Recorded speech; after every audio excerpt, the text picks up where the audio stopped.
Hello again, my darlings. So, today we are going to talk about self-esteem.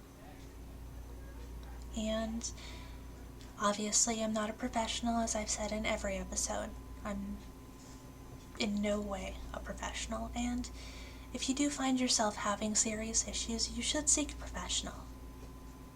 But these are just my opinions and my experiences.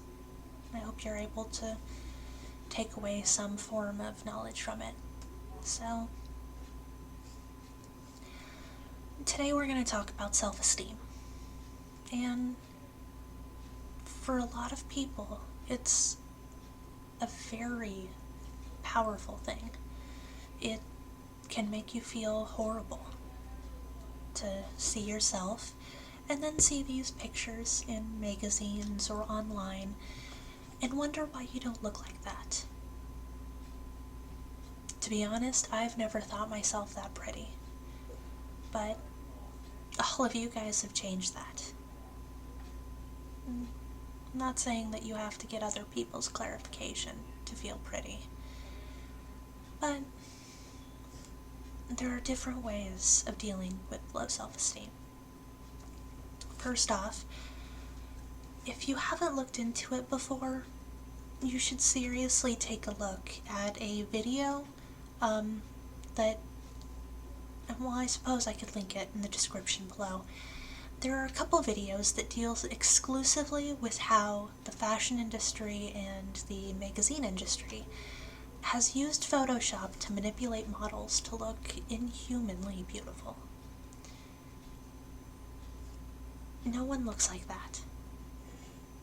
Cartoon characters might look like that, but we're humans, and all humans look different, and no matter what you look like, you're beautiful. There's no shame in wearing makeup. I wear makeup. But there's no shame in not wearing makeup either. If people can't appreciate you for who you are despite how you look, then that's their bad, not yours, and they'll miss the great person that you are. That's not your fault. That's theirs for being shallow. Now, that doesn't mean that you shouldn't worry about your health. Granted, there's a difference between being healthy and being thin. I've gained some weight over the past couple years, but a few years ago I actually got down to about 17% body fat, and I hope to get down to there again. I felt great. I didn't feel self-conscious about wearing shorts or bikinis. I didn't care what anyone thought. And now, even though I'm technically obese according to my BMI, I still don't really care what anyone thinks. I mean, I know it's a lot of stress, especially when you're in high school. You want to fit in. There's nothing wrong with not fitting in. What other people think about you doesn't really matter in the long run. I mean, surround yourself with people who care about you and who appreciate you for being you. Because you can be the most beautiful person in the world, but if you have no personality, no one's going to like you. Sure, us curvy girls need to stick together, but there's nothing wrong with being larger or abnormally thin. Everyone's different. And the sooner that you can accept yourself for being you, no matter how you look, the happier you'll be in life. Find people who don't care about how you look, who care about your sense of humor and what you have to say and how fun you are to be around. Besides, as hard as it is to admit, looks fade. Just a couple decades down the road and you're gonna be another old person with wrinkly skin and gray hair, Heck, I have gray hair right now. Don't know if you can see it, but if I actually comb it over, like, I've been getting gray hair since I was like 20. So, I mean, don't do something just because you feel that you need to do it to appeal to other people. I'm not saying that you can let yourself get unhealthy. You should stay healthy. It's important to stay healthy, both for your heart and your liver, your kidneys. You need to stay healthy. But so what if you're thicker? So what if, well, let's just be real. Some girls, one boob is bigger than the other. Even if it's not a full cup size, it's still quite common. Your body isn't perfectly symmetrical. Some people have proportions that are off. It's how we are. Believe it or not, no one really is identical. And I know I joke about everyone being unique just like everyone else, but everyone really is unique. You're you. You are someone who no one else is. The experiences that you've gone through make you you. You've had experiences in a combination that no one else on earth has, that has defined who you are. As long as you make good choices, try to be a good person, and don't do anything bad, then you're a great person, and you shouldn't have to worry about what other people think. If people can't appreciate you for being you, then they don't deserve to be in your life. Don't surround yourself by people that make you feel bad. Surround yourself by loved ones and people that appreciate you for who you are, for what you do, and your personality, for your brain, for your talents. Surround yourself with people who enjoy life and don't enjoy making others feel miserable.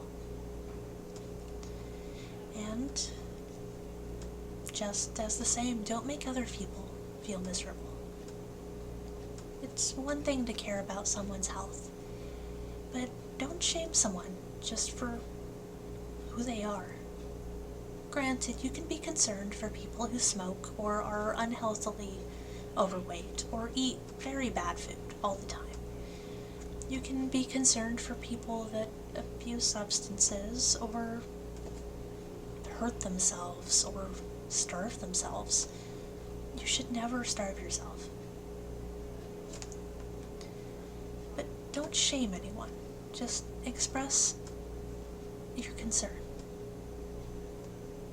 Shaming people never does anything good.